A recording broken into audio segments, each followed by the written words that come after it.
We have proof of time travel. The whole world is being bamboozled. The world is out of balance, and chaos has taken control. Listen up. Most people are familiar with SETI, Search for Extraterrestrial Intelligence, and the SETI Institute, which is based on the search for and understanding of life beyond Earth. You have probably heard of the Large Hadron Collider at the internationally funded research laboratory of CERN. Their FAQ page is titled Angels and Demons, Science and Fiction. It mentions the formation of tiny, quantum, black holes.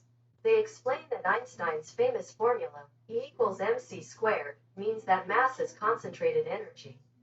Since c represents the speed of light, which is a very high number, the equation tells us that a small mass contains a huge amount of energy. They compare it to changing money into different currencies, with a huge exchange rate. Their website has a section about the God particle, which they refer to as the Higgs boson. They explain that right after the Big Bang, no particle had mass. When the universe cooled and the temperature fell below a critical threshold, an invisible force field formed, along with its associated particle, the Higgs, or God particle. They say the field is present throughout the cosmos, and any particle interacting with it acquires mass. The more the particles interact with the field, the heavier they become. CERN is exploring this with the Large Hadron Collider, commonly referred to as the Big Bang machine. They claim that the Higgs boson has nothing to do with God. But does it? Let's go back in time to ancient Egypt. Ahmose I, or Ahmose, was the pharaoh and founder of the 18th dynasty. He drove the Hyksos out of Egypt, all the way to Israel, about 381 miles. Hyksos is a term for rulers of foreign lands. They had risen up and were a threat to Egypt. Ahmose, known as the Lord of Two Lands, expelled them and restored Egypt to its ways of Amun-Ra. Sadly, and not by coincidence, many of Ahmose's great contributions and teachings were intentionally damaged. A pyramid was built as a monument to honor him, and that was destroyed. His body was tampered with. He was unwrapped and wrapped back up to fool historians. His mummy was found to have his head detached and his nose smashed. His brother, Ahmose, was found with a cartouche of Moses on it to confuse people. The gods of chaos have demolished the historical account of the real Moses. Well, not completely. You have to really look closely. But the evidence is there. Seti I was a pharaoh of the 19th dynasty and a believer in the good god Amun-Ra. He built an elaborate temple in Karnak that included an entire chapel for Osiris. Osiris, the gatekeeper to the afterlife, is a symbol of birth and rebirth. He is often shown with ram horns in blue or green skin. Within the temple, obscure hieroglyphics depicting spaceships were found. Seti traveled to the future. He saw that the people, Romans, Christians, Jews, Islam, Mormons, they all told the story of Moses. Moses led the exodus of the Israelites out of Egypt and across the Red Sea, to Mount Sinai, where he received the Ten Commandments. Moses was seen as the greatest story of the Bible. Seti was like, no, that is Ahmose I. He saw how the story of Moses was worshipped. Churches of many religions were built upon it.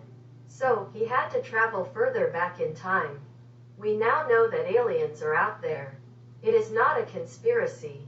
They even found pyramids on other planets buried in sand. We need to know that time travel also exists. Intergalactic travel has existed for thousands of years. Seti, who was a great builder, went to Ka, the best artisan of the time. He approached Ka and his wife, Merit, in the form of Osiris and Khnum, both signifying birth and rebirth, because he wanted them to relate to his image, and he could take on any form. The artisans of Ka's time were so good. They were treated with great respect by the pharaohs.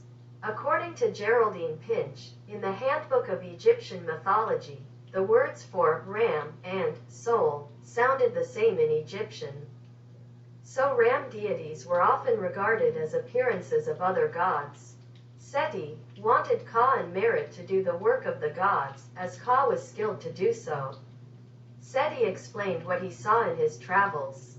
Because Ka understood the significance of the tricks the chaos gods were playing on the people, he perfected the skill of telling the stories on the walls of the tombs and temples. They were tasked with telling the story of the people and how they were turning away from the good god Amun-Ra, Amun hidden, Ra light, but believing they were becoming closer to God. Seti knew that the stories on the walls and the buildings themselves were there to guide the people and to teach them about the gods who paved the way. The stories that were generated and that are believed today are ridiculous and stolen from ancient Egypt. The pyramids were not built by men. Each stone weighs around 2.5 tons, the weight of a Ford F-150 truck. Ka, whose name represents the mortal physical human body. Merit is an ancient Egyptian name meaning beloved, the feminine version of Mary. Ka created what Seti said. He understood the hieroglyphs to back up Seti's message to them. Seti went to him because of two reasons.